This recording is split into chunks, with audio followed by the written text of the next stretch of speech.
suck a look at you. You're listening to the Jersey Tuck Podcast.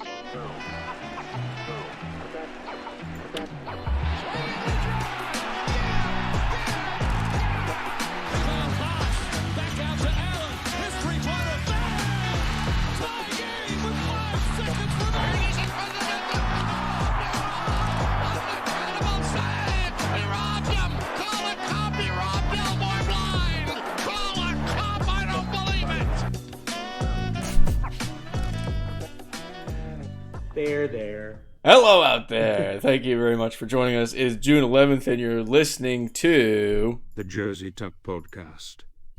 This week. We're rocking a 4-man roster. Tyrell is not with us this week, but I'm sure he'll be back next week. He's doing some grown man stuff, some yard work, some real Digging manly some stuff. holes. Yeah. Are you digging them, Dylan? Are you digging him, Tyrell? What the fuck?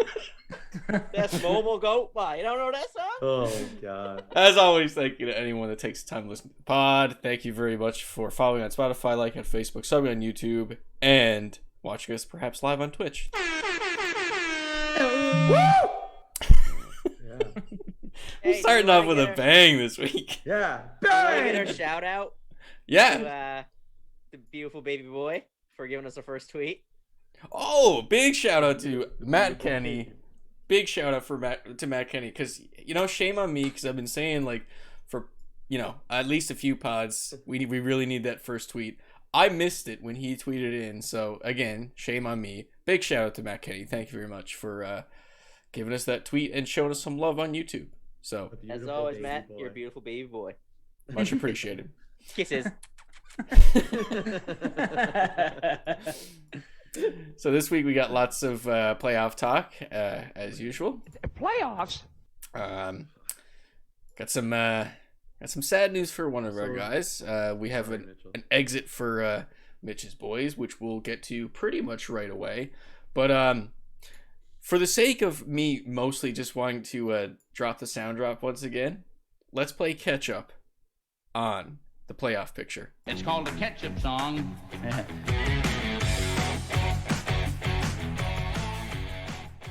So each week I bring up the playoff picture, and I'm pretty sure every week thus far I've read it wrong. So let's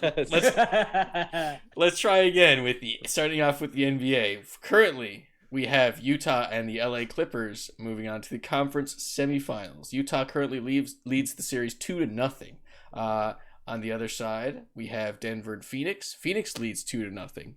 And on the other conference, we have Philly and Atlanta with their series tied. We also have Milwaukee and Brooklyn. Let's move over to hockey right now, which has us at the Golden Knights and the Habs on one side.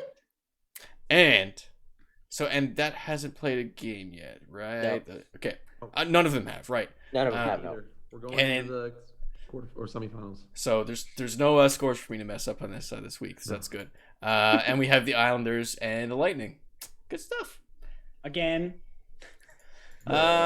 So this week we'll start it off with hockey right away. Let's jump into whatever series you guys would like to jump into. Mitch, I think you would probably like to have a couple comments on the Knights and Avs series that just ended.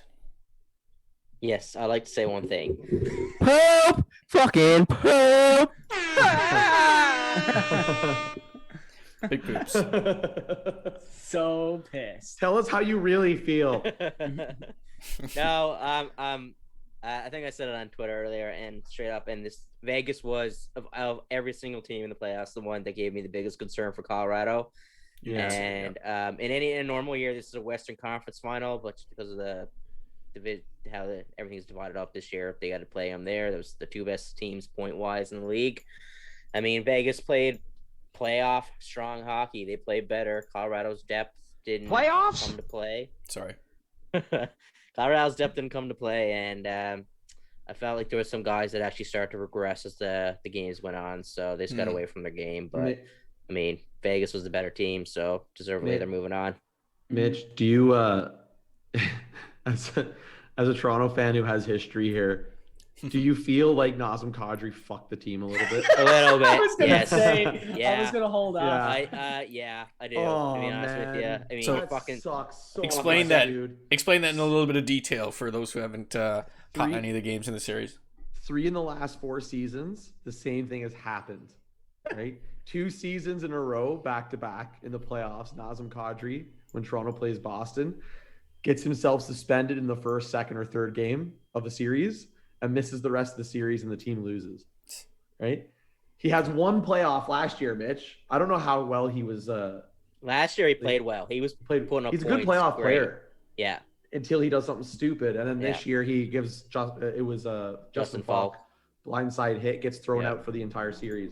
And fucking 8 games this time. So like Colorado, Wow. even Colorado literally like swept the Blues, put Vegas to 6 games, and on the 6th, the final game is he would be back if they went to Game 7, but they got eliminated in Game 6, so he spent the entire playoffs pretty much out He's again. He's a curse I mean, man. He's a relied upon player. He's usually always the best face-off guy on his team, Yeah.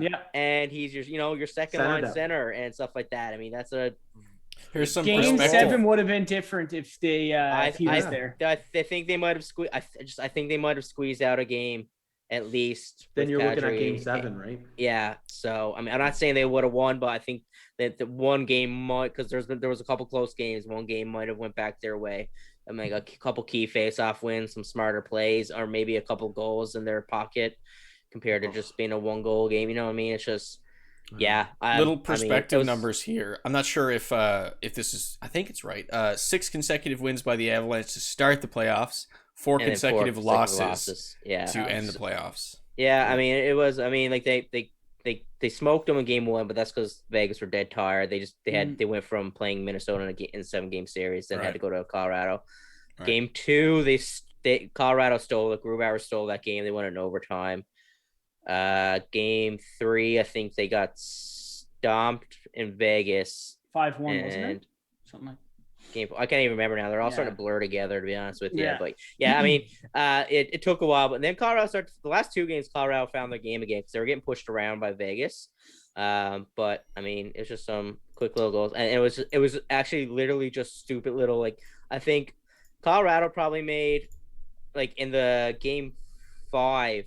They lost in overtime. Colorado probably made a total of like really bad mistakes, probably 5 total, and 3 of them ended up in the back of the net. So I mean, it was just that type of game, you know. It's funny because like defensively they're fantastic because they're good at have to cheat up on the play. Yeah. Well, and but that it actually shot them in the foot this time because every time they did that, Vegas were ready for it. And they come back and on it was kind of damned if you do, damned if you don't, because the after games, well, they won Game 2, but then Game 3 that they lost, and Game 4, they were getting fucking pushed around, and the D weren't hopping up, and they were just getting their ass handed to them. And then Games 5 and 6, they were completely competing with them and even outskating them at points, and that's because the D started hopping up. But I mean, you play. They with never an had active the help from the forwards to drop back. But you play with an active D. You are playing with a double-edged sword, which can burn you sometimes, you know. So it is what it is. But Vegas were the better team. I mean, that this franchise, all they know is playoff success so far for them for the most part. Yeah. I mean, they're one of the most poised groups here now. Has there ever been an expansion team? No, there hasn't. I'm there's pretty no sure way. that's There's no way. It's never And happened. expansion That's why it's teams called are- Bettman's team. Yeah, expansion teams are supposed to be shit, to be honest with you. And like I mean, you were they saying before the pod. It's just like it's just kind of frustrating. It's like you have to earn it, and Yeah. being Well, put in the that's like- position to succeed right away. Sure, it takes some team building, but I don't know. That's like the one thing that irks me when I see like local people from Canada like waving the Vegas Golden Knights banner and stuff like that, or like Bandwagon. trying to like chirp. I'm like, no, you have to be a Vegas fan of like 10 years, unless you're 12 years old or younger or from Vegas. I was Don't thinking go the same chirping. thing. I see people around in Vegas jerseys. I saw someone walking around the other day, and I'm like, did you like just start watching hockey or something Yeah, like that's what I was that? like. You know, fine, if you're brand new Like, to seriously. the sport, fine, I get that. But Yeah. if you were like hopping on the bandwagon and watching hockey for years, and now you're a Vegas Golden Knights fan, Yeah. like fine, you can cheer for them, but don't I don't No. want to hear from you. No. You don't have the right. You give it 10 years, and you're allowed to chirp. The team as a whole has a fucking horseshoe up its ass. Because honestly, because honestly, like all they've known is success. And what's frustrating about it is they've been so bold with changes.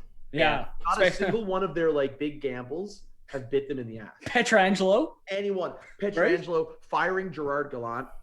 Like the whole goaltending debacle with Leonard. Yeah. Like, man, nothing has come back to bite them, and eventually it will. And like you could say, like, yes, right now, like Suzuki looks awesome for the Habs too, but Pacioretty's been just as good, just great for them as well on their top line. So it's like he's been clutch for them. Yeah, he's clutch, and that's the big thing for them, man. He comes up big for them in big moments. So it's just like fucking annoying. And then they managed to fucking sneak Mark Stone in there and stuff like that. Like it's nuts. So yeah, I mean, Selke winner this year. They were in on Erik Karlsson. Yeah, never ended up getting them. That could have bit them in the That end. was probably the horseshoe. It was probably another horseshoe up their ass. Probably worked in their favor. They were lucky that they didn't get him. Yeah. Now they're going to lose Martinez this year in the offseason. He's a free agent. He's going to make big money, and they can't afford to re-sign him unless they ship guys out. Speaking of Petrangelo for just a sec, sorry, Josh. No, go ahead. He's kind of turning into the J.R. Smith of the NHL. Have you guys seen like him being shirtless in all the press conferences? No. He just goes to the podium without a shirt. It's like, all right, I'm warm. Yeah, like, whatever. You go ahead. It's funny though. In the off season, they literally, or I think it kind of started at the trade deadline last year, but like Vegas was already a good team, and then they just added a top pair. Yeah. Defense. Like they literally took their good team, like moved the defense down a peg, and then just put in Martinez and Petrangelo as top pair. Yeah. Like it's insane. And now they're exempt because they're such a new team from the fucking expansion draft. Yeah. I think it would have been fair to have them exempt if they sucked. Yeah. But the fact that they this is like 3 of the 4 years they've been in the league, they've been in the conference final. Yeah, something like that for sure. Screw off. Like they should lose a player. Yeah. Just take one. But now, moving along, I guess now they're going to play the Habs in the next round. So, I mean, okay. As a segue, what's happening? You, Alex? No, what's happening? Is there a fire in someone's house? That's here. I can hear sirens here. I live right by the hospital. Anyway. Oh, okay. Oh, so Josh didn't even flinch. I'm so used to it. I'm like, oh, there was another one. Firemen are needed here. Oh, what was I saying? Okay. You were segueing. Yeah, a little bit, just to talk about like how frustrated I am just in general with the NHL. How every team that has the marketable superstar players are the ones that fail in the playoffs because the game all of a sudden changes. Yeah. And 3 out of the 4 teams that are left over are just stingy defensive counterattack teams. Yeah. Can 3 of the 4. Islanders, The Habs. only one that isn't is Tampa. Can I quickly, before you segue, and they're $18 million over the cap. Yeah. Can I segue off your segue? Because like speaking of someone's like people's perspective on like this superstar impact and how the game has changed a little bit in once you get to the playoffs. There was a very bizarre press conference after the Avs took an exit from the playoffs. In summary, Adrian Dater, is that right, Mitch? Yeah. Fielded a question to Nate McKinnon, and I'll just let you guys have a listen. Mitch, do you want to just give it a little bit of preface? Like, did you want to tell us about this chat before we take a listen? I mean, Dater's kind of a weird guy. He has some weird takes sometimes. He likes to come. He'll be kind of floating along, just being like professional for a while. Then all of a sudden, like spike some like off the cuff take. He's a weird guy. He's a very emotional guy sometimes, and I find he's kind of, I don't know. He's a weird emotional dude, and he's a roller coaster of takes and emotions, to say. All right. I thought it was 2 guys drunk at the pub. Let's take a listen. Nate, I know you're a gamer and all this, and I'm just thinking maybe out loud as far as in your shoes right now. It's like, all right, we've done all the thinking we can do, we've done all the game planning we can do.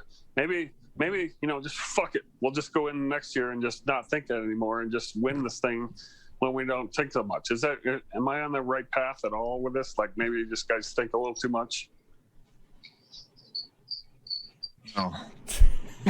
Last one here for Nathan. Mark Spector, Sportsnet.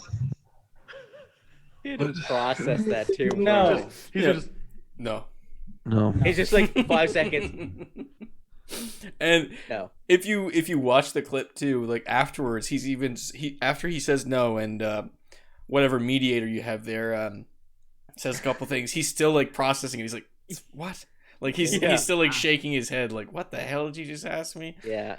I mean, Data said he didn't know how to word it. He kind of he lost how to word it and didn't stumble. But I mean, I honestly think the way he was trying to do it, I think he was just trying to be like one of the boys kind of deal and trying to feel like he was on a level ground. Because Nathan McKinnon was having a bit of a rough one to begin with. He wasn't happy to be there. He's an extremely competitive person.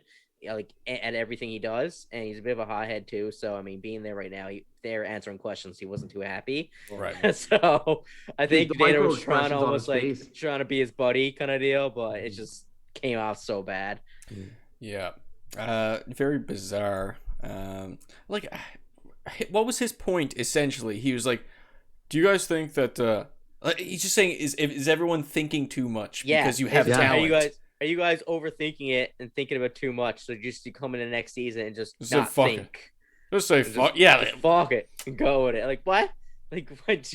Okay. Oh, that's what we'll do. That's what we'll do. Yeah. Don't think. Next season, why did we think of that before? I didn't Why realize. did we think of that? I didn't realize the problem was not being a zombie. Yeah. My God. Why didn't we think of that? Look at that. Let's Jeez, probably you know what? die. Actually, I'm gone. He's like, I'm gone. I know it. Joe Yeah. Sakic after it's like, you're right. We don't need coaches at all either. Yeah. I sort of wish he. Kyrie Irving came doesn't back think with so. that sarcasm would have been amazing. Yeah. He was just having absolutely nothing to do with it. He was just really poor judgment as a reporter too, I think. Like, guys coming off a playoff series, just very emotional for any player, especially when you're having, a successful season and a successful playoffs, and just no awareness of the situation whatsoever, I think. Yeah. Well, none of that too. Like, you can just see the way Nathan McKinnon, he was just like, I've been here for 9 years and I haven't won shit. Yeah. Like, the guy was clearly emotional. Yeah. Like, and that question is just not the right one. Yeah.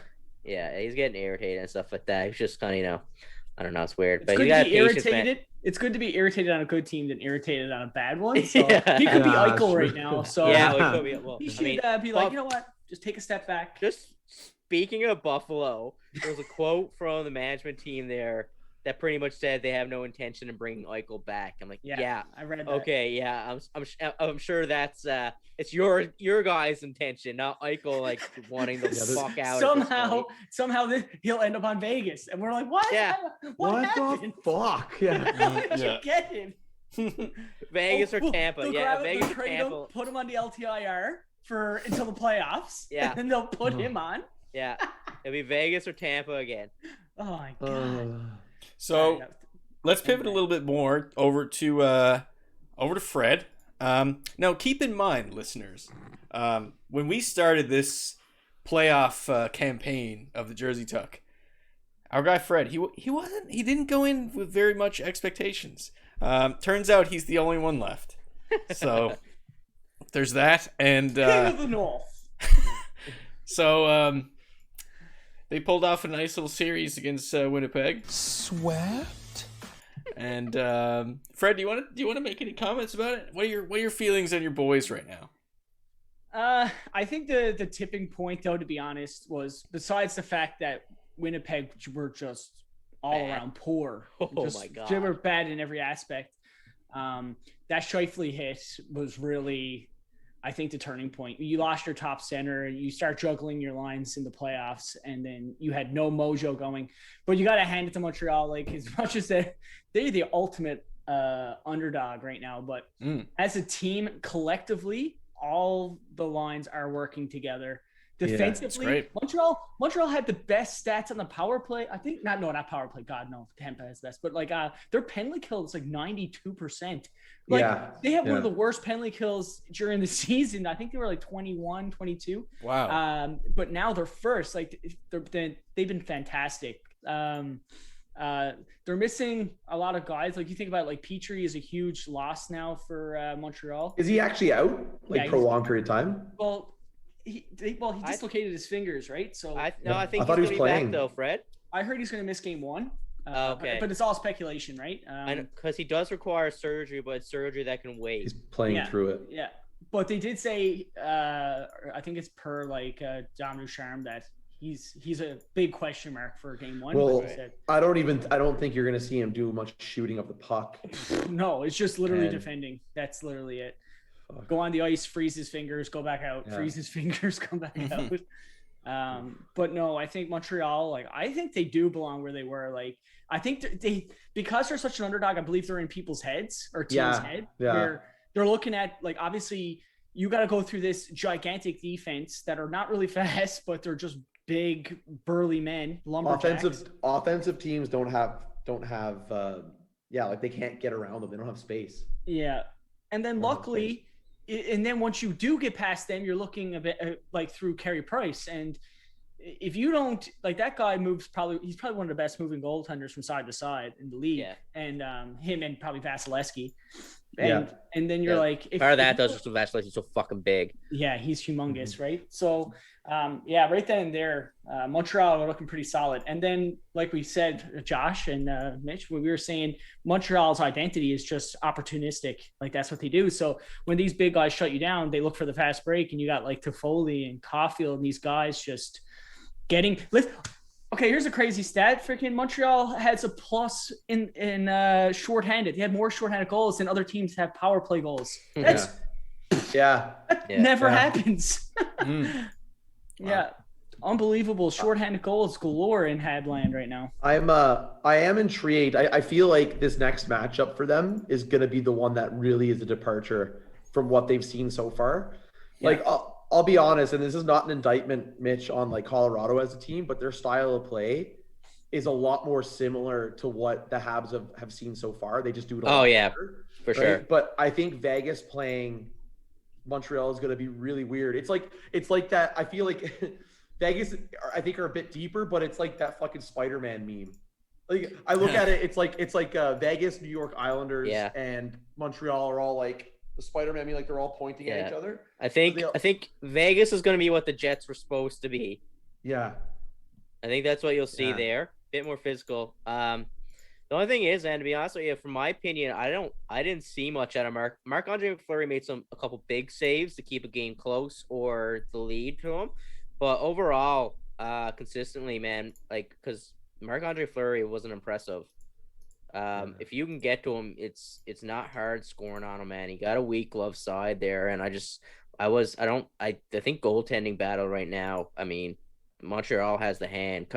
Fleury's to play what his stats say is not as good as he seems. Colorado weren't getting to him enough, and they were there was a couple games where they just weren't testing him at all, and they made him look better than he actually was. But when they actually did test him, to me, in my opinion, he wasn't showing up. So it'll be interesting to see what happens there. My biggest fear, though, for the Habs is if Vegas go in, the Philly did against Montreal in the conference final there years ago, where they go in as big bullies. Montreal had big defense, but if you pick and chip at Montreal's big defense, then you just let Reeves come in and fucking Carrier come in and just a lot of them do it too. So they got McNabb, who plays that way as well on their back end, and they got Reeves and Carrier that does that as well. But even last night I started noticing, but Alex Tuck started throwing his fucking weight around. Which was so weird. That's what's who does that for Montreal? Who's going to do that for Montreal? Edmondson, Sherratt, and Weber. That's all your D-men. Who's your forwards going to do it? Right. There is none. And there's a matchup thing here that's going to be interesting because I feel like Montreal is going to lean for the forward lines. They're going to lean, I think, on a Deneau up against the first line matchup. So it's going to be Deneau. It's going to be him versus Stone and Stone and Pacioretty. That's going to be great. But what I would be concerned about, because a lot of Montreal's scoring and what has been really good for them this series has been the young guys, right? Yeah. I think you're going to see that's what with home ice advantage, you're going to see Vegas match up that defensive line Stone and Pacioretty against their young guys. Yeah. And that's what's going to happen. And I don't know what the best way is going to be because Vegas's best line wasn't Stone and Pacioretty and Stevenson. It was the Marchessault line. Smith line, stuff like that, or whatever it was. So I mean, I guess you put Deneau against that line, and like Josh said, the young guys are probably going to be matched up against Stone and them. And that's going to be tough because I think Stone and Pacioretty are going to make them pay for every. I don't like that. It's It's a tough one. It's a depth thing. It's a depth thing against the game with Vegas. Yeah. It's a depth thing. Let's move it over to the other side of the other side of the table just for a second. Just quick comments on I guess the Islanders Lightning matchups before we move on to the NBA. What are your thoughts there, guys? I never thought I would cheer for Tampa, but I actually want Tampa to win. So I'm going for the Islanders just because Varlamov's in net and he's long time goalie for Colorado, and he deserves a lot. He was here when Colorado were one of the worst teams they've ever had on ice, so he's put up a lot of shit. So I like to see him do well, but I mean, Islanders are not a sexy team. They're hard to get behind. Barry Trotz, baby. Except for those colors. At the same time, though, and which surprised me, they lead the league goals playoffs and goal scoring. What? So, wow. What? I mean, yeah. it is what it is there, but I mean, and then it's hard to cheer for Tampa. It's like, one thing, if like Tampa wins, is like at least this time if they win, they get to cheer, they get to celebrate with fans, right? Yeah, which would be nice for them. But at the same time, you're 18 million over cap. Go fuck yourself. Yeah, exactly. Number one in playoff points. Oh, who's it? Kucherov. Oh, he was injured all fucking year. Of course he was. You know what? Let's draw a little parallel here because we always do with the NBA and NHL. I feel like the Tampa Bay are giving me heavy Nets vibes right now. Yeah, that's just fair. a stacked talent. Like why are there two MVPs on your team? Like I mean, you have the MVP of defense and one of the arguably MVP of forwards. He wouldn't get MVP this year because he was hurt, but I mean, Kucherov is is usually an MVP candidate. And Vasilevsky is definitely. Don't ever forget about Stamkos too. Every single position they have an MVP: goaltending, defense, and forward. Disgusting. You could argue wing and center because Stamkos. Stamkos too. Stamkos comes and goes, and then I mean, I don't know. It's the way it is. They're like the Globetrotters. They'll be a drastically looking different team though, man. Next year, I mean, because there was talks that they were gonna have to ship Killorn out. No, this is it for them. They can't keep Coleman, I heard. I mean, they were gonna have to ship Killorn out before Kucherov went to IR. Savard would never have happened if they had Kucherov. So I mean, they will lose their depth. This is their big year. They're trying to be a dynasty now, right? Yeah. Become a dynasty now. Yeah. So just one more thing before we move on for playoffs, because I forgot to bring this up. I was going to leave it for the pick and roll, but quick thoughts on CN Tower lighting up with Montreal Canadiens colors. What? So for those who don't know, gesture by whatever. Fucking idiot in Toronto thought that was a good idea. It wasn't. It wasn't. It was an inside job because CN's actual headquarters is in Montreal. Wow. Oh, really? It's a federal building. Is that what it was? Yeah, that's what it was. Okay. That's why like John Tory, the mayor of Toronto, straight up afterwards it happened. He's like, I don't know what was up with the CN Tower last night. He's like, he was making fun of it. He's like, what the hell? I love it. See, it was an inside troll job. Okay, it was. Yeah. To me, that's better mayor interjection than what was it from the mayor of New York calling out Trae Young, being real sucky baby mode about it. See, that's subtle, but yeah, that was just like Trae Young sucks at basketball, but he's so bad our team. Yeah. All right. We got a couple. We still got a good few topics to get to, so I guess we'll pivot over to the NBA. But before we do that, let's bring it to the steamy stat. That stat is steamy. The steamy stat. So, didn't have anything huge this week for steamy stat, but this one's pretty big. So, you guys know about like 50, 40, 90, 50% from the field, 40% from three, 90% from the line. That's like your all-star caliber level percentage shooting splits for the for NBA. As a team last night against the Bucks or against the Nets, the Bucks as a team, they won this game, shot 37% from the field, 19% from three, and 63% from the line.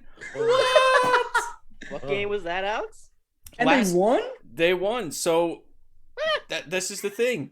The Nets were looking like they were absolutely destroying the Bucks. Like, no chance at all. And then the Bucks pull out a win with splits like that. I don't even know what to say. What does that say? Like, that's got to say more about, like, maybe, like, the Nets defense. Yeah. Yeah, that's brutal. You know what I mean? Like, come on. So I guess we'll start it there with that matchup. The Brooklyn Nets have been really, really destroying the Bucks, and Giannis has been looking very, especially coming off a series, you know, like sweeping the Heat and stuff like that, looking real strong in sort of a revenge series. And I was really looking forward to this matchup too. It would have been better with James Harden because Harden and Giannis have a little slight kind of beef. How long is he out for? Harden, I'm not sure. I would say he'll be back for either the end of this series or the next one. Is it a beard injury or a beard contusion? Shaved a trunk off. He's losing all of his power. I had this. Alex, I saw this too. Like, was it before game 1? Is that where it actually happened? There was a lot of talk about it. It was like he went off of like the, you know, when like players like run and they just bounce off of like the bottom of the net or whatever. Oh, the stanchion, yeah. Yeah, the stanchion, like they hit off of it. Like he did it, and it looked like he tweaked his leg. Yeah, I actually didn't see the injury. It is a hamstring injury, right? Yeah, that's what it was. But you could see it. Like he noticeably, like he was like running and he bounced off the stanchion, and then right after he came up, he was like, "Ooh," and he like limped a bit. Yeah, and then he was off like. And as we've said plenty of times on the pod, and as people know, like James Harden is quite the Iron Man in the league. Like he's never injured, plays any game he can. So it's different seeing him out for a prolonged period of time. Mm-hmm. I wouldn't say they need him. They're probably fine. KD shot pretty poorly last night, but I think it's just one of those games where like you just have an off night and your team is solely built around offense. I've seen this for years with the Rockets. It's like some days you're going to put up this insanely entertaining triples left, right, and center. You can't stop us performance. And then other days you get smacked just because that's how it goes. If shots don't go down, that's just how it goes. But one thing that made this game a little bit different is that Giannis really came out like guns blazing. And he was angry. Yeah, he was angry, Giannis. He did what he was supposed to do, man. He got to the paint. Like, that's the thing with the other couple of games. He was comfortable or at least forced to shoot from mid-range or the outside. And I feel like oftentimes you have stars and MVPs who feel like maybe like they need to, you know, show him who's boss, and like especially if you don't defend on the line, you're like, oh, I can make that and shoot it like Ja did and had success with.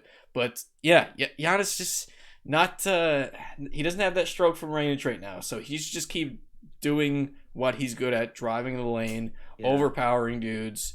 Nets don't have anyone big in the center position, so you might as well just go at him in the paint. Over under, how many, let's say over 2 10-second violations he's going to get from the free throw line.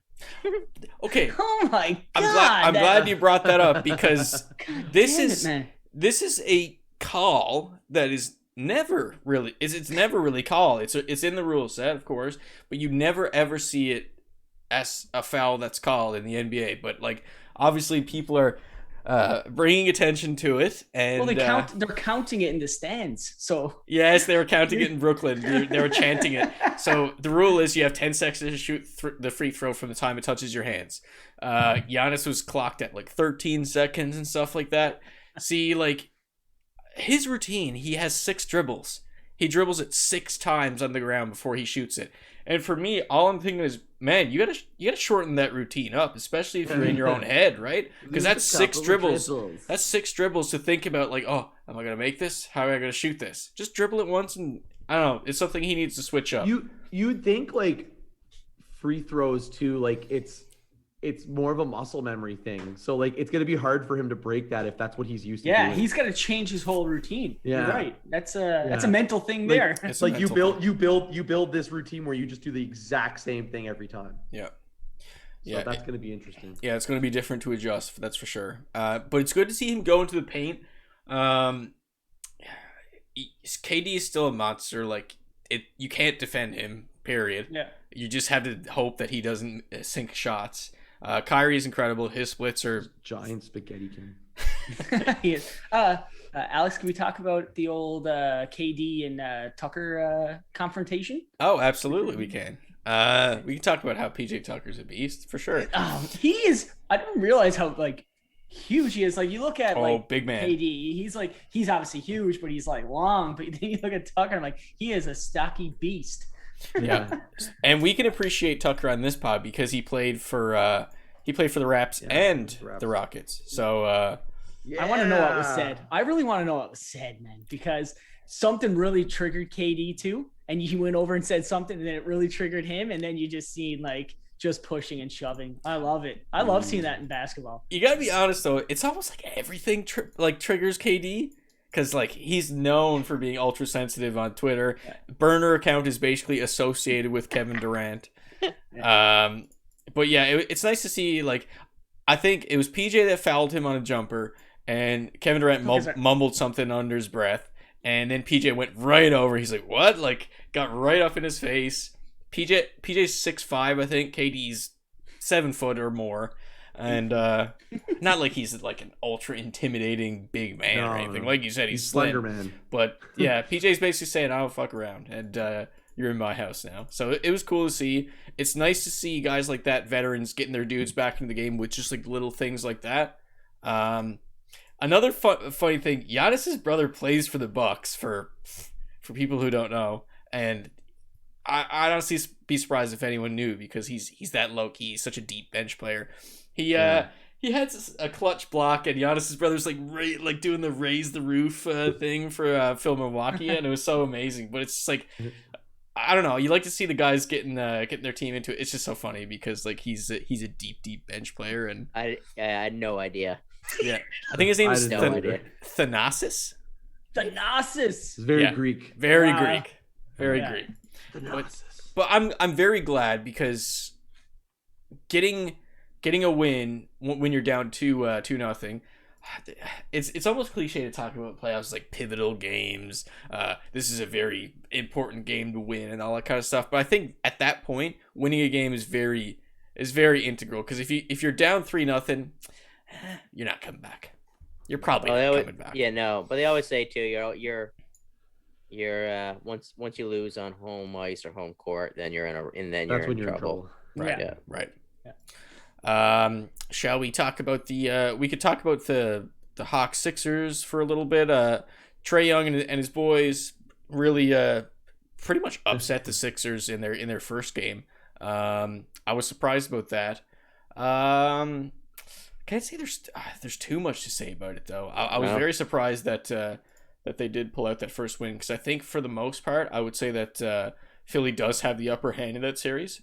Mm-hmm. Utah leads 2-0 against in their series. Not surprised with how the Clippers have been just the most unpredictable team in all of basketball. I haven't watched the Clippers much. So how has Ibaka been a part of that team? Because I think he's out now. Yeah. He's getting surgery. I'm pretty sure. Yeah, he's got season-ending surgery. I didn't know. Has he been an integral part, or is he? Got to be honest, I didn't know. I know. It just came out. Okay. Yeah. I know Kawhi has been basically what's holding them together. You have him and Paul George, but Kawhi is the guy that's putting in the big performances to keep them in it because their series with the Mavericks was tough. It was real tough, and it doesn't look good for them. Even though I'm pretty sure they were down 2-0 against the Mavericks. It doesn't look good for them against Utah. I think Utah has this one. Utah are the new Spurs. Yeah, it's pretty, except they're racist. So, there's that. Let's stay on basketball, but not so much talk about series. Nikola Jokic was announced this week to have won the MVP. Good stuff. We wanted that. Yep. The pod wanted that. That's good. The pod did want that. So good for him. Awesome stuff. Unfortunately, they're down 2-0 against the Suns right now, but they're not out of that series. Suns are they're not. But Suns are a well-oiled machine, I think, and they're missing Jamal Murray now. This is where it finally catches up. Yes, exactly, Mitch. Exactly, and I think this is the series where it really matters. And I am so glad. I just as a fan of the player, I'm so happy that Chris Paul, that shoulder injury seems to be all right. Yeah. he seems to be rocking and rolling now. So I was just gonna say that too. Like, obviously, I haven't been watching much of the Suns at all, but I've been watching just a lot of the highlights. Like, and man, he's been playing really good. He looks really good. Man, him or the Suns all year got next to no attention, in my opinion. Yeah, it's true. I backed the Suns so hard last week. You did. You shut it down on me. And look at me now. I'm powerful. Look at me now. I'd be surprised. I wouldn't be surprised at all if they made the finals. And it'd be so exciting to see Chris Paul in the finals. Get stomped by the Nets. Yeah, and then they get stomped. This is the Nets trophy. Who are we fucking joking? Oh, man. But, like, Chris Paul is an absolute, like, wizard on the court, dude. Like, there's a reason why they call him the point god. Because dude dribbles it up the court. He can literally get switches whenever he wants. He'll literally go up and be like, I want to guard this guy. Give me a switch. Set a pick. I'll switch onto him and shoot a jumper from the elbow and get it in. So it's good to see him doing good. Another cool thing that's interesting about their little run here, I think it was the last game, there was no player that scored over 20. It's just everyone top to bottom contributing. Like it was so great. I love that. And that's Chris Paul. That's him getting people involved. That is just him. And the captain. I love it. He is a captain. If there was a captain in the NBA right now, it is him. Other NBA news: Rudy Gobert wins Defensive Player of the Year again. Who cares? All right, well, we all seen it. We all seen it before, and no one really cares about Rudy Gobert. I care about Donovan Mitchell. Jazz are cool, but they're boring as hell. Let's see. Let's take it. Do we have a segment? We don't have a body count this week, unfortunately.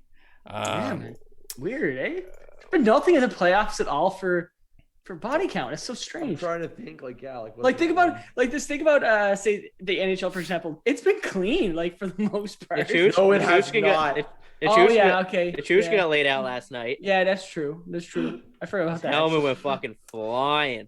And there was a dunk highlight that I dropped in the doc/chat, which I honestly can't remember who it was. Oh, it was Giannis on Blake. Or Blake on Giannis? Blake on Giannis. Blake on Giannis. There you go.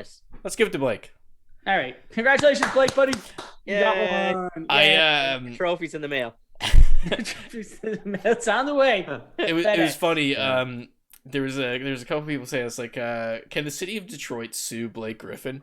Because it shows, like, his numbers on Detroit, and you guys know, like, what we were talking about early on the pod. It's like he hasn't had a dunk in like a year and a half or something like that, and then it shows his numbers with the Nets. It's like it's something else, and it's I don't know. He's looking really good. He sabotaged himself just to get out of it. That's brilliant.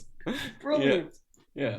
So Blake Griffin, congrats on your body count.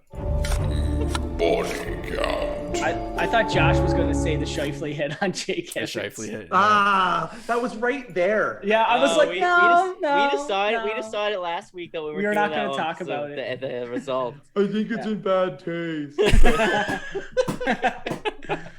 Is he dead, Fred? Let's give Carey Price the body count for a couple of weeks. Or, sorry, not Carey Price. Corey Perry. Corey Perry. Yeah. His knee deserves the body count. There you go. Okay, as much as I hate to say it, let's pivot to Logan Paul, Floyd Mayweather. Yes, what about? That was something. Fest. Man, I don't care what anyone says. He knocked him out. He knocked him out, and then he held him up. you think so? Actually, there is footage. There is an angle where he catches him, and they hug, and he literally holds him up, and Logan Paul's like, yeah. Like, he's just down, and he holds him and gets back up. Yeah, I've seen a lot of people say that. Like, but my thoughts are, it's this big dude that has 40, maybe 50 pounds on you, and basically saying, like, I don't want you to fall on me, kind of thing. He did land a big shot. He landed a couple big shots. Logan Paul, my God.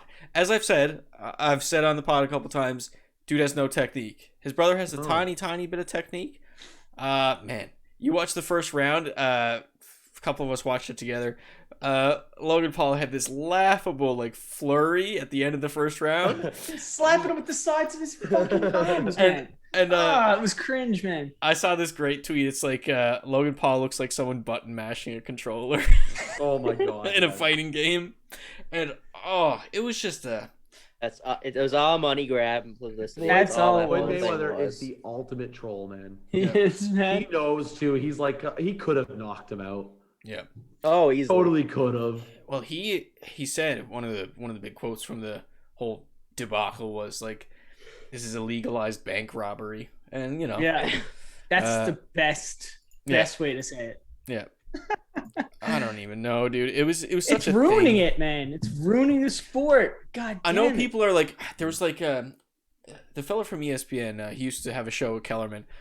Someone Wiley, Marcus Wiley or something like that. He was like, "Oh, all you boxing purists out there who hate these exhibitions, it's like you guys can just grow up." It's like, no, dude, it just sucks because all you have is like kids who are coming into the sport and all they're caring about is YouTubers fighting each other.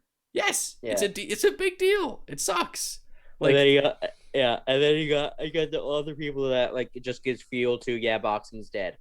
Exactly, and like I don't know, it's the sport is in the weirdest shape it's been for a long time, including the big lull era where you had like Klitschko's dominating and no one caring about it whatsoever. So it's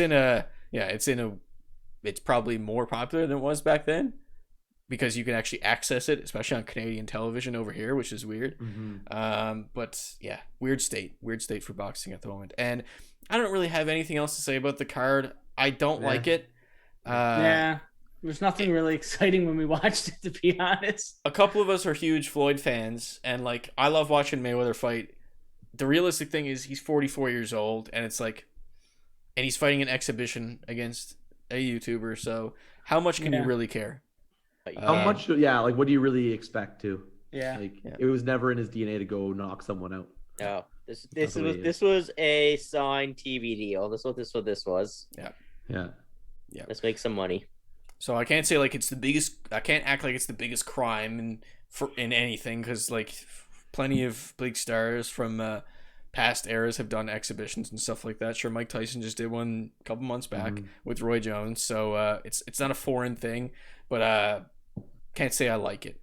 No, it was pretty boring. Whatever. It is what it is. It was boring. There's although I saw a really funny picture floating around Twitter where it's like it was a prom because of school's ended, and it was like in the background two of them dancing. There was a lot of that.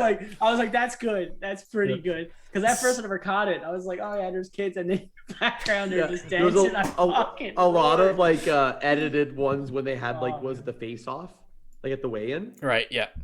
Yeah, there's ones with like Logan Paul like shrunk down and in a wedding dress.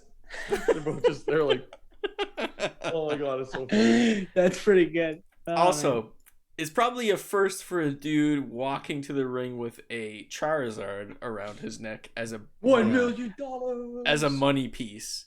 Yeah, I'll give him a shout out for that. I'll recognize that. I called it out to you did. I told it to Alex, and I was like, man, that's pretty funny. That's pretty funny. It's because he's been doing that, eh? Like that's kind of his content, or like some of his content recently is like breaking Pokemon cards and he was a big. I watched him the other day actually on it that he grew up huge into Pokemon when he was a kid, and then the trend got him back into it, and he just went into it hard. Like it reignited his obsession, and he just went and dove. And where he had the money, I guess he just dove in hard. Yeah, crazy. Oh man. Logan Paul. The one thing that took me off guard from that too, like Alex, was the fact that like when we looked at like the comparison between the two fighters, and he's like 6'2", it's like what was he like 5'8"? 5'8", yeah. 5'8", the difference, but then the reach actually wasn't that different. No. Yeah, I was looking at the reach. I think there was only like a 2-inch reach difference. Yeah, the reach. Yeah, and it didn't play into it at all. See, and I don't know. To really use your weight to your advantage, you need to be able to set your punches up well and shorten up your hooks and all that kind of stuff. He cannot do that. He cannot do that. All his hooks were super wide, and if there was judges I would have changed my technique against him. I would have just played him back and just used my reach and just keep tapping him.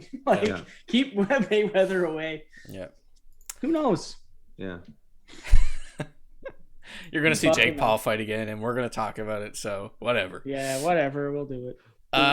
Let's pivot to something that actually matters. In the MLB right now, there's it's a big deal. It's gaining traction, and I think it's leading to rule changes.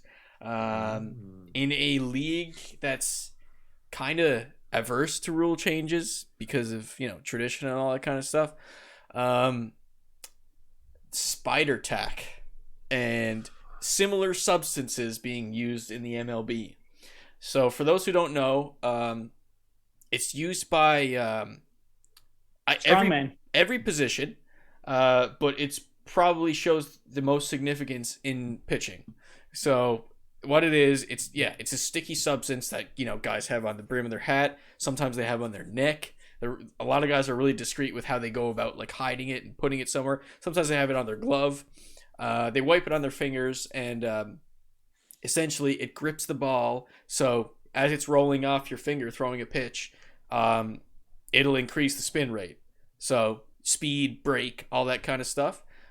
It'll stick to your finger to the very last second, so it kind of like yanks the ball, makes it spin a lot faster. It's been a big deal. Josh Donaldson has been incredibly outspoken about it. Mm-hmm. And when it was mentioned, the biggest example of it was Jarrett Cole. His spin rate was the lowest it's ever been since 2019. So it's going to be something that people want to crack down with. And I've even heard, I think Josh Donaldson mentioned, it's like the only way to really fix it is have, dudes inspect guys every half inning, which... Wow, that'll slow the game down even slower than it already is. Yeah, exactly. I was like, unless you just do random checks. Yeah. Well, you just kind of got to monitor it, because usually the guys have it like on the brim of the cap or like on the side of their hand or something like that. Yeah. They do these little things to kind of wet their stick their fingers. But the hard thing about this Spider Tack, it's different from the pine because you can visibly see it. But this stuff is like transparent. It's transparent, so it's actually harder to come by. Brutal. So I was reading into it too, and it was actually made by a strongman. I never knew those guys. Yeah, I did. I read that too. Yeah. So I was just like, oh man, this is going to be big when big for pitchers. Yeah. And I don't know. It's a big deal. Josh Donaldson stated in his big rant that it'll be good for the game if you fix it, because on one hand, perhaps it will slow the game down if you're doing a lot of changes and stuff like that. But on the other hand, you're going to see offense open up if you don't have dudes who can like put this massive break on the ball that wouldn't be there if they didn't have this substance on their hand. Yeah. I think that's what MLB wants, though. MLB wants to see more offense. I mean, if they can get more dingers, then you think they'll probably be happy. Mm-hmm. Do you have that clip of Jarrett Cole? That awkward. Where he's like, I can't answer that. I'll bring it up right now. If you guys want to just oh man, I'm telling you, man. Yeah. It's like he pretty much told everyone that he used it in the span of like 6 seconds or 7 seconds. He, without saying it, he's like, it. shit, I did not expect this question. He should have just instantly went, no. Yeah. I don't even know what you're talking about. What the hell is the spider? What is the talk or tack? Where are the spiders? Where are the spiders? People are using spiders? No, I'm afraid of spiders. Spider webs? that would have been amazing. No, I'm afraid of spiders. I don't know what you're spiders. All right, so I have the clip here. This one's 2 minutes, so we'll see if we can skip to the part that matters. But here we go. Here's Jarrett Cole in his recent press conference about Spider Tack.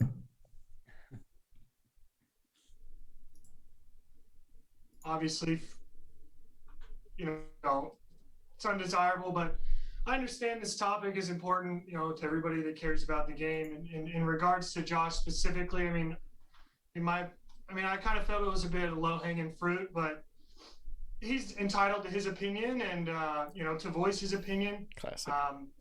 So I have issues, not issues. I just have other things that I need to, keep my focus on. So respectfully, I can't worry about that type of stuff. But I would say that, as a member of the executive council, in the union, and part of my job, part of my role there is to facilitate communication about really all things involving the game. And, I'm open to doing that. That's part of my role. So if anyone has a concern regarding anything, we're always available to reach out and talk to if there needs to be some clarification and whatnot. And have you ever used Spider Tack while pitching? I don't. I don't know. I don't know if. I don't quite know how to answer that, to be honest. Oh my god! So there's You the just clip. did. It took us a while to get there, You but should have like, just held up a sign. man. Yes. like Like the old, like it says yes, and you're like, It's literally a yes or no it question. is, and there's no way about it. Like, yeah, he dug his own grave a little bit there. So, big deal. We'll see if any changes come and or stuff like that. But shall we bring it to the pick and roll, boys? oh yeah. Ooh, baby. Hey, bro! Hey! I like the pick and roll. I like the give and go. Answer the question. Freak out, yo! First up on the pick and roll, we have the Pacers firing Nate Bjorkgren. Not much to say about that besides I'm not surprised. Could see it coming. They had a nice little win in the play-in tournament, and they need to make some changes, so why not? I don't even know who that is. We talked about Mayweather Paul. Adrian Dater, we talked about that. Oh shit, we don't have very much on the pick and roll. Wow, Mark Scheifele's attempted murder. I'm looking through it and it's like, oh, we talked about these things already. We talked about like all of it. No, there's a big one though at the bottom that I want to unleash on. The Scheifele one? Yeah. All right, so Ooh. Mark Scheifele was, if I'm not wrong, he was suspended for the whole entire series, which they got swept against the Habs. Correct? Correct. Yeah. So lead us into the Mark Scheifele bit. So essentially, at the end of their presser for after the series, he was talking about the hit, and he did not acknowledge that he did anything wrong. Like in the rule book, it says charging. That's he thinks he got suspended because of a head hit. It wasn't the head hit. It's because he traveled 200 feet and did not acknowledge or didn't try to actually stop the puck. He could have avoided that hit. Like that hit wasn't necessary. Right. And he's so oblivious. Like he honestly, he's playing like he's the victim. And you can listen to it. It's so stressful. It's like, oh, but me. It wasn't. I was supposed to be defended by Philip Deneau, but no, I was being defended by the player safety. Like, get the fuck out of here, you fucking idiot! Oh Get my the fuck God. out of here. Oh man, he did though. Like the way he was coming off, it's like I'm a superstar. Like His how dare grammar, you? Oh, everything was bad. His wording was so funny because it was like I was supposed to get tried to defended by. Oh God, or something like he that. had Like, it planned. Like he wrote that in his little fucking sketchbook. He couldn't wait to say what he was going to say. in his little fuzzy diary. In his little fuzzy diary. It sounded so stupid. This is funny because like Mark Scheifele, like before this playoffs, like what are your opinions on Mark Scheifele? Say like 2 months ago. I'm like, I want that guy on my team, and now I'm just like, he's a fucking coward. Wow. It's crazy how much that's changed after one incident. Like, and that's pretty unanimous. Like, a lot of people say the same thing, but this one incident, like, how notorious it was in the playoffs, how bad that hit was, and how, like, needless the hit was, and what came of it. Man, like, and the funniest thing at the end of the day is he's suspended for the first game of next season. And I hope it's against Montreal. One game. Anything. Yeah, that's funny. Oh God, it's just like an extra little bit of sting. It's like, one more, Mark. I honestly don't think he should have got suspended what he did though, man. I think 2 games was enough.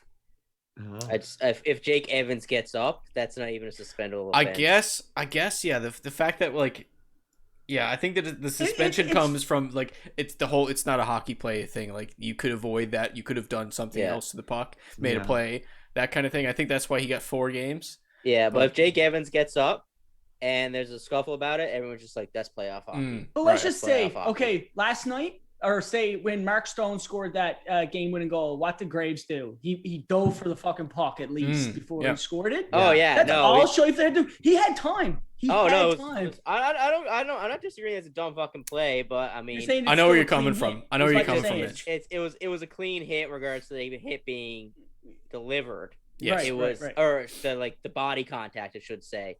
But we're at the situation when he played the hit and how far he had to go for it. Right. Was the wrong thing that it was It the was wrong play. Yeah, So it it's was still a needless suspendable then, right? You Oh said- yeah, he should have suspended. I Okay. agree. It's just All right. 4 games, and it's 4 games when you think about it, too. I mean, I don't know, fucking George Peros ever since the Tom Wilson debacle, he can't fucking make his goddamn mind up.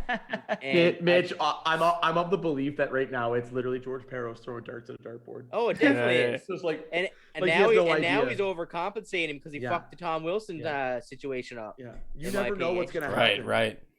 But I don't know. And then there's an incident the other night where Braden Point, I think it was Braden Point, cranked someone across the head with a hit, and it doesn't even get reviewed. Yeah. It doesn't even fucking make sense. So I don't know. Somebody else threw his shoulder in someone's face there the other day. Yeah, I can't even remember who it was. It's probably the one you're talking about. Kucherov Was it? with a slew foot too. The slew foots don't get viewed at all. George Peros doesn't know what the fuck he's at, man. He's an idiot. But I mean, back to Scheifele here. Like, he definitely got suspended because I mean, you don't travel that fucking far to lay someone out. It's just weird for the mentality. It's always been, I mean, playoff games are essentially like the double worth of regular season games. So I mean, him getting suspended 4 games is crazy. But I mean, at the same time, the Jets shouldn't have shit the fucking bed, and he would have been back in the playoffs. So like, I just don't know why he just didn't accept it. Just accept the hit and be just like, yeah, whatever. It's one of those split-second things, man. He shouldn't have said anything. He just should have said, yeah. Shouldn't have made the play. Shouldn't have thrown that hit. It's the rage of an empty net goal too. It's like, oh. He should have stopped talking. I agree, Mitch, but also just for the sole fact that, like, why talk it up and say, like, oh, I should have been there. I could have made a difference. He wouldn't have made a fucking difference. No, fuck no. He may have made it a 5-game series instead of a 4-game series. Montreal weren't going to lose. They weren't going to lose. They were confident. Montreal played well, and the Jets played like dog shit. Yeah. Okay, this brings me to my another point. Before I forget, I don't know if this is a big thing in the NHL, but this is the first time I noticed it. Why didn't Paul Maurice and the coaching staff shake Montreal's hand at the end of the game? Did you guys notice this? No, I didn't notice that either. So this was I totally missed it because I was too busy running around celebrating. But apparently, fucking Paul Maurice and the coaching staff never shook everyone's hand. I don't know why anyone's not talking about it. Like, why did Montreal deserve not to have their hand shaken after beating them? Like, that's so out of. Where did they go? Like, what? They just left? They just walked right off the ice. They shook Dom's hand, and then everyone walked off the ice. So they never shook any of the hands. I was so mad. I was so like, weird. Those fucking bastards. I'm like, it's not a Canadian regulations thing, is it? Like, where like it's just like. Montreal shook everyone's head. Brad Brendamore was shaking Vasilevsky's hand. Yeah, no, but I mean Canada versus the States. Is it a rule thing? I'm trying to remember now. But they had the handshake. Like Montreal and Toronto had the handshake. Yeah. No, okay, I mean, that's what I'm wondering. Like, what was Montreal, Toronto? Yeah, there's the whole team. Like, I remember the Deneau and Matthews. Like, they almost hugged. Like, they had conversation. No, no. I know the players did, but is there a thing where just trying to limit the coaches versus the other players? You know what I mean? I mean, the players are obviously playing each other, but the coaches aren't coming anywhere. You were saying the players didn't even shake hands? No. The players did. Just Paul Maurice. It's just the coaching staff did it. Yeah. It's because he's a sucky baby. Yeah, but why do that against? It wasn't Montreal's fault. They swept you. Right. No, it's just it is their fault. Like, it's just being sour once it comes down to it. But Paul Maurice is not really that kind of coach either. That's what I'm getting at. I'm like, when was the last time you ever seen a coach not shake the other team's hand? Maybe he just forgot. There's a lot of funky things going on. There's got to be something behind it, Fred, because I feel like there would be a lot more. I would actually like a lot more stuff about it if there was something like that would have blown up. It blew my mind. I haven't even heard a single thing about that. That's so there must be that's why it it. just totally. Yeah, I seen it blown up on Twitter with Habs fans. We're like, wow, that's totally disrespectful from Paul Maurice. Never expected him to do that, and then he fucked off. One more thing I got to add to the pick and roll before we move on to a special little surprise segment. Not so much surprise. I think you guys know what's coming. But one clip that was making the rounds was Ryan Strashnitsky of the Humboldt Broncos making a little recovery and rehab. I think he was paralyzed since the incident. Yeah. For those who don't know, the Humboldt Broncos, it was a massive story a couple of years ago. Their bus crashed. Yeah, the bus accident. By a 18-wheeler truck. Big tragedy, and obviously left a lot of injury and people, a lot of casualties too. Just a lot of casualties and everything like that. And you can only imagine what this dude's going through. Apparently, he's a motivational speaker now, which is unreal, given the amount of PTSD that this dude deals with. So really cool to see like stuff like that. So I was happy to see that on my feed, especially when that was like five years ago. Yeah. It was 5 years ago. So like for him, I seen the video where he was like standing. Oh man, that's holy tough. crap! Yeah. 5 years ago. Yeah. Crazy stuff. Yeah. Back. Just go ahead. You go ahead. Just back to the Paul Maurice thing. I can't see the reason why, but there is a video on Sportsnet of him explaining why he didn't shake hands. Okay, perfect. It was probably new, eh? Yeah, it's only like 16 hours ago. So. Oh, okay. I should have. Okay. Well, I'm still angry. I'm still angry. That's about to turn green and grow like 20 muscles. I still love Paul Maurice. 20 new muscles. All right, so we teased it last week. This is going to be something that I guess we're going to end the pod with from weeks to come. We're going to have a little... we don't exactly know how we're going to deal with it yet, but for now, we're going to make predictions. There's no rule set in terms of what you predict and what you don't. We'll probably like weigh certain predictions in different ways, but for this week, it's just going to be make a prediction. If it comes true, don't make some stupid easy prediction. So we're all capable of making better predictions than that. But yeah, and if you if it's correct, you get a pint. A pint, if you will. So this is where we bring in prediction pints. Prediction pints. Get your crisp prediction pints. What? It was such like a sad moment of a movie. Is it sad because you're giving away a pint? Yeah, I love the little glass like clink. What it is, it's just like you're chilling in a pub. You need a pint. Some guy's playing on the stage. You're making predictions with your bros. I love it. Prediction pints. Get your crisp prediction pints. Crisp creeps me out. I love it. It sounds like the start of like a Blink 182 song. All right, so I mean, I doubt anyone has anything really prepared for the segment. Well, what are we predicting? No, anything. That's where I'm saying like it's wide open right now. So I was right. I was right last week. I predicted Montreal were going to absolutely destroy Winnipeg. You did say that. And I think you said sweep them. I think. Did you? If I didn't say sweep, I pretty much said they were going to slaughter them. So same thing, right? I think it's implied. I think it's implied. We can say like something. Just start with something basic for the week. Say who's going to win a certain series. Say who's going to win the next game. Let's predict what the Stanley Cup final matchup's going to be. I was going to say. Okay. I know what my pick is. Okay, well, let's bank the picks. All right. Who should go first? Shall it be me? Yeah, sure. Yes. Okay. And I'm sorry, Fred. This is no knock on the Habs, but I think it's going to be Vegas Tampa. Same as last year. Yeah, I think it is going to be Vegas. It wasn't Tampa. it was Stars Tampa last year. Sorry. Yeah. Sorry. Yeah. And I think Vegas could win the cup. I think it's going to be Vegas Tampa. I see a totally different matchup for Montreal. Mm-hmm. Now it's not the same thing as what they've done in the last two series. It's been more about shutting down another team's star players. Teams that had holes. I think Toronto was more of the test over Winnipeg, but now you're facing a team that's very similar, but I think they're deeper. And I think it's going to be them versus Tampa. I'm just going for Tampa just because I want to see a team that's more offensive in the final. I want to see a bit of offense. I think we're going to end up with a boring ass conference Stanley Cup final. It's going to be Islanders and Vegas. Oh. Interesting. Oh. I read a good tweet, and the tweet was oh, this is very similar to last year. It was the Islanders, Tampa Bay, and Vegas, and then it was like and Corey Perry's team. And Corey Perry's. So my pick is gonna be Habs and Tampa. Ooh, because Corey be Perry's matchup. team in Tampa. Yeah, That would be a good match. That would be a good cup final. I'd like to see that.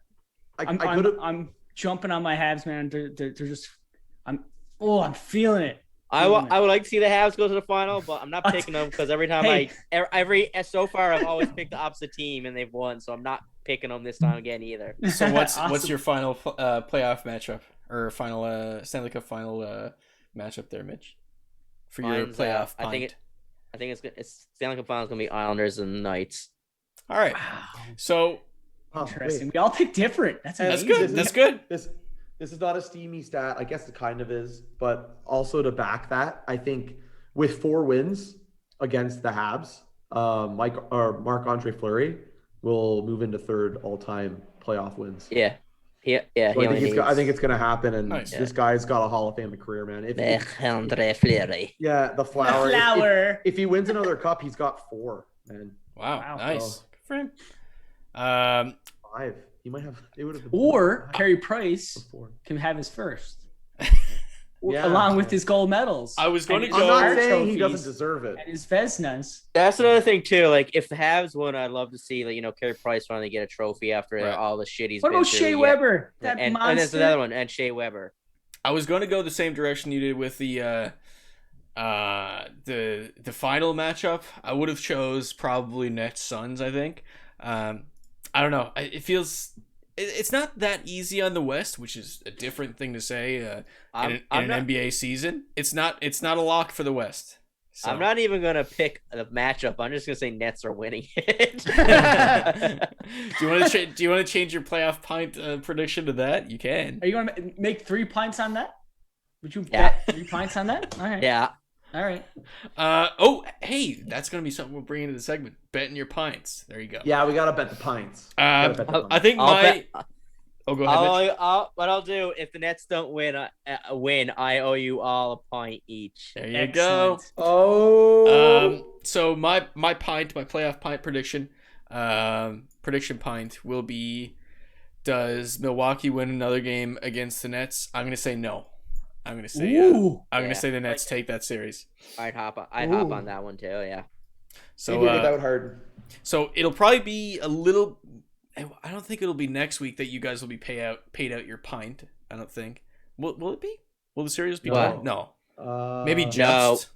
No. It'll be tough. It'll be week after. No, it won't be done for the next part. Anyways, we'll do the payouts. They probably won't I would say from week to week they won't be tallied, but we'll tally them at the end of a month or something like that. Should be fun. We'll work different things into it. Anything less or anything more to add to the? I'll add 1 pint. Oh. And my prediction pint is Montreal's going to win game 1. Oh. And I'll bet a pint for all that. So you'll bet a pint? I'll bet a pint. Yeah. Okay. Did anyone see my picture that I posted in the notes? I did. I got worried for a second. So a little behind the curtain here now. We got a doc, but Josh's picture was posted to the second page of the doc. So I was going to the doc to review the notes, and there was just nothing there because it skipped to the second page. Anyways, there was a meme against. I didn't see that one until now. It was a meme against the Knights in Montreal. So it's like Bane. I love that he's in a little leotard. So for those, it's essentially the Bane and the what's his name, Joji, both doing the what's up kind of thing. Second place, who just beat first place Colorado's Bane, and then Joji is Montreal so funny. riding on the Habs power are of literally friendship. the joke of the NHL. It's fantastic. Do not underestimate the power of friendship. Yeah. But it's funny because it's they are probably the tightest knit locker room. They're the us against the world. Yeah, for sure.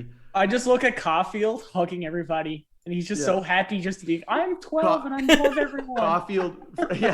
Caulfield greeting Bergevin when they won the series. Jimmy Fallon, you know how Jimmy Fallon does his annual thing where he roasts the super, what's it called? Yeah, it's just their faces, like their so pictures. he did that. He did that this year for a few guys. He did Cole Caulfield for one. And he did Newhook.